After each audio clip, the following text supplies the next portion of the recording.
Nah, kalau ini terjadi, apalagi di negara yang jumlah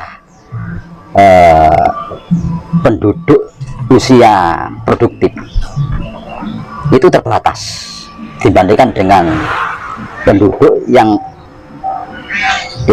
non produktif, anak-anak, bayi, anak-anak menjelang remaja dan orang tua.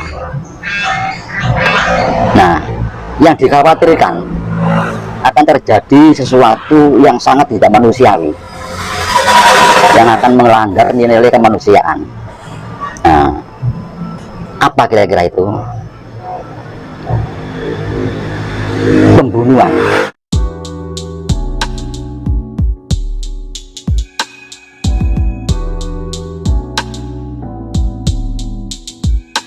Episode kali ini Mbah Gatot akan menjelaskan kepada kita semua tentang hakikat ruang dan waktu. Saya persilahkan kepada Mbah Gatot untuk memulainya. Monggo Mbah Gatot. Ada satu yang penting yang belum saya sampaikan tadi tentang diperkirakan ya, dalam suasana di mana kita memasuki pada era yang disebut oleh para ahli itu bonus demografi itu. Ya, mungkin diperkirakan tahun 2050 itu. Ini kalau kita bayangkan di mana jumlah manusia yang tinggal di muka bumi ini luar biasa banyaknya, mungkin melebihi kapasitas bumi sendiri, dan disitu taruhannya kepada kecerdasan dan kesehatan dari para orang dalam usia produktif. Nah, di sini kalau kita membayangkan, apa tidak mungkin kelak itu terjadi, setiap bangsa, setiap negara itu akan menghadapi satu kesulitan di mana pemerintah itu tidak dalam bentuk yang sangat signifikan di dalam memakmurkan rakyatnya. Nah, kalau ini terjadi, apalagi di negara yang jumlah penduduk usia produktif itu terbatas dibandingkan dengan penduduk yang non produktif, anak-anak, bayi, anak-anak menjelang remaja dan orang tua.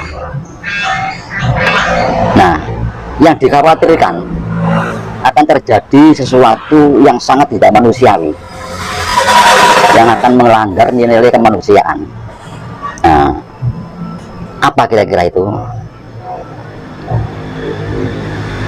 Pembunuhan dari orang cerdas terhadap orang yang tidak cerdas, dari orang-orang usia produktif kepada orang-orang yang tidak usia produktif,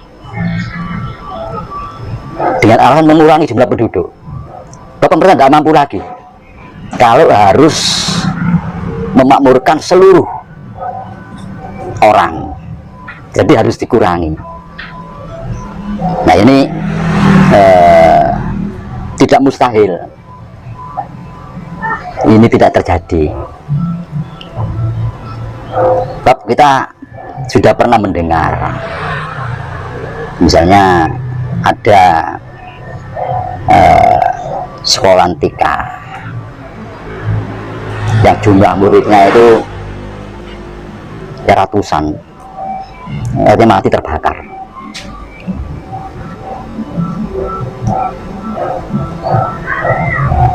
Jadi kelak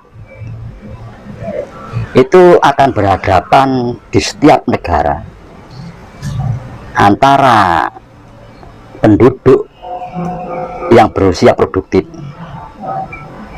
usia, istilahnya dalam usia angkatan kerja, ya, usia angkatan kerja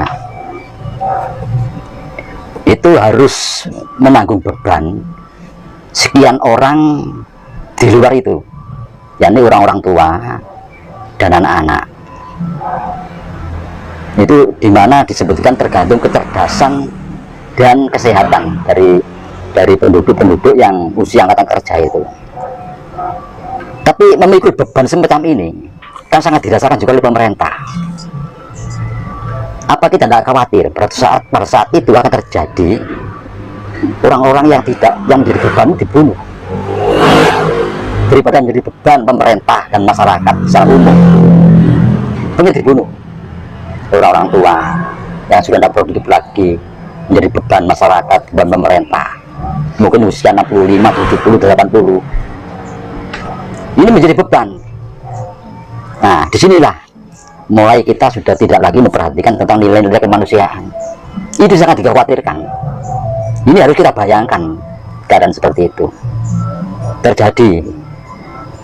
Orang gila daripada jadi beban masyarakat, dia harus makan, dia harus berpakaian, dan dia harus berpendidikan, lebih baik dibunuh. Orang bodoh menjadi beban orang cerdas, dia tidak produktif, lebih baik dibunuh. Ini kalau ini terjadi, kita semacam makan buah si malakama, dibiarkan menjadi beban, dibunuh, berubahlah peradaban manusia itu kembali menjadi orang-orang yang buas. Ini yang dikhawatirkan. Kita tidak khawatir dengan perpecahan, dengan latar belakang apapun sekarang ini, karena kita sudah mulai sadar bahwa kita ini harus rukun.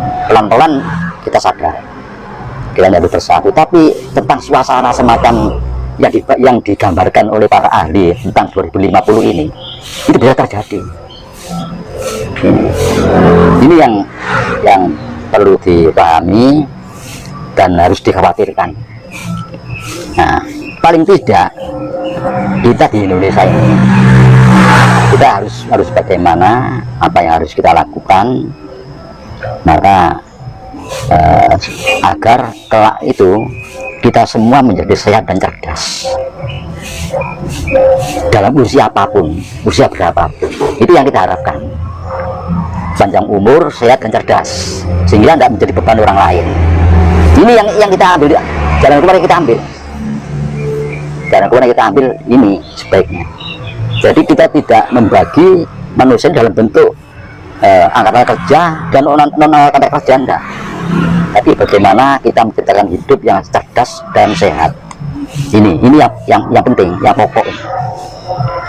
Nah, oleh karena itu kita coba kembali kepada paham kita masa lampau. Salah satu, kita harus memahami Dhuwur papat lima pancal. Nah, di sini harus kita pahami secara tepat bahwa kita hidup ini jelas raga kita ini dari 4 unsur alam: tanah, air, udara, dan panas. Dan kita hidup di muka bumi ini harus selalu mengingat itu. Bentuk praktis yang rasional dari kehidupan kita sebagai makhluk, di mana bahan baku kita secara ragawi dari 4 unsur. Kita setiap hari harus bersentuhan dengan 4 unsur itu. Kita harus menciptakan suasana ini segar udaranya, sehingga kita tiap hari menghirup udara segar. Kita setiap hari harus mengkonsumsi air dari sumber. Kita setiap hari harus terkena panas matahari. Kita setiap hari harus menginjak tanah secara langsung. Ini tidak boleh dihentikan ini. Kebanyakan kita satu ini yang lupa, menginjak tanah langsung. Ini yang kita lupakan. Kita pakai sepatu, sandal, karpet, tekel, keramik, porselin, aspal. Nah, kita lupa bahwa kita ini harus menginjak tanah. Satu, ada hubungan resonansi antara tanah dengan kita, sama dengan udara dan air tadi, dan panas. Nah, oleh karena itu kalau kita lihat ya di video di mana orang berjemur di pantai, bahkan Bali itu tempat orang berjemur, itu sebetulnya mereka itu ingin sekaligus kena 4 unsur ini, kena air, panas matahari, udara segar, dan tanah. Mereka merindukan di tempatnya tidak bisa. Sedangkan kita ilmunya dia tahu, Mbak. Tahu. Nah, kita jarang menyentuh tanah. Nah, ini bukan saya menganjurkan ya, atau bukan saya misalnya apalagi memerintahkan, bukan, cuma coba direnungkan. Kita sejak usia 7 tahun sampai usia katakanlah 50 atau 40 atau 60, berapa kali beranjak tanah, kita lepas dari tanah itu. Nah, di sini kesalahan kita harus selalu menginjak tanah. Dan ingat, di dalam kita berolahraga misalnya, kita pakai baju ini sudah kimiawi, kita harus lepas ya. Pakai training itu sudah kimiawi, kita harus pakai celana pendek, kita olahraga langsung menginjak tanah. Jadi apa? Ini sudah peringatan dari para leluhur kita. Ini ngono berupa petunjuk pancar, ojo ngerti kali, ojo ditinggalkan. Itu maksudnya itu. Kita nggak boleh lepas dari 4 unsur itu di dalam kesehariannya. Dan kalau kita lepas 1 unsur aja, tanah, loh, bagaimana kita mampu untuk bermeditasi semedi menembus kepada yang kita harapkan? Sedangkan unsur kita sudah tidak jangkep, ya jelas goyang kita akan menemui kesulitan, karena dalam keseharian kita menggulung 4 unsur ini sudah kurang. Apalagi hidup di suatu tempat yang polusi, kita kurang sudah. Kekuatan 4 unsur sudah menurun. Minum air kita sudah menurun. Apa kita menginjak tanah? Ini bukan peringatan ya. Saya dari orang tua mengingatkan saja.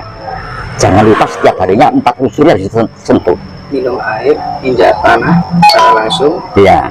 Karena udara segar, panas matahari. Yang dilupakan itu menginjak tanah. Ini pokok. Sebab apa? Tanah ini betul satu unsur dari 4 unsur. Tapi tanah itu mengandung 3 unsur yang lain. Tanah ini mengandung 3 unsur yang lain. Lengkap tanah ini. Unsur yang lengkap. Belum lagi gravitasi bumi.